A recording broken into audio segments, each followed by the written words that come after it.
I had spent 40 years on Wall Street and in corporate leadership roles and felt that that was the center of my life. And I was beginning to realize every day I felt more and more like I was in the wrong gear and I wasn't getting the joy out of my work that I had in the past. I decided, it seemed like in a moment, but I'm sure it had been building for years, to leave my career, to try something completely different, something I'd never done, start something from scratch. After years of showing up and over-delivering, I had asked my CEO why I wasn't getting the same flexibility and benefits as my male peers.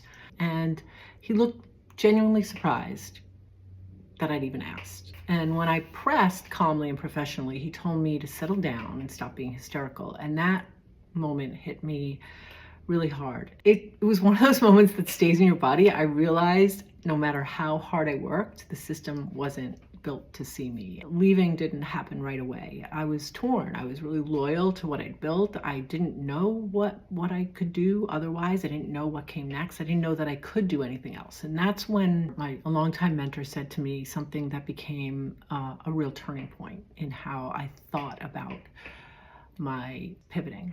She said, if you're trying to talk yourself out of it, it's probably exactly what you should do. And if you're trying to talk yourself into it, it's probably not. And that line gave me permission to pause and explore. So I started reaching out to people, not really networking, just listening. The pivot that I was making wasn't just leaving corporate, it was aligning what I did in my life with what I valued.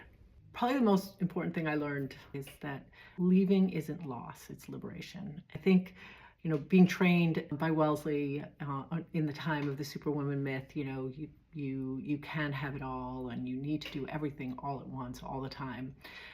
Stepping away was really, really hard. It was kind of against everything in my DNA. But ultimately, letting go gave me the distance to see what I wanted wasn't just another title or another challenge. What I wanted was coherence. The other thing I learned about myself, or that I accomplished, was the recognition that while I had the luxury of being in these rarefied positions, but when I was able to take a step away and consider life beyond my traditional corporate role, I discovered that I had been looking at life through a straw, like literally through a soda straw. And I now could see that there were, the world was so much bigger than anything I had ever imagined. And that just gave me an immense amount of freedom. You can take off the cape. The world doesn't need another Superwoman. It needs a whole woman. I think wholeness starts when you stop asking, can I do it all? And when you start asking, what's worth my whole self? Because when you stop trying to hold it all together, you finally have both your hands free. And that allows you to build what really matters to you and to everyone around you. And I think that's where dignity begins. That's been my pivot, from achievement to alignment, from holding it all together by thread to finally beginning to feel whole.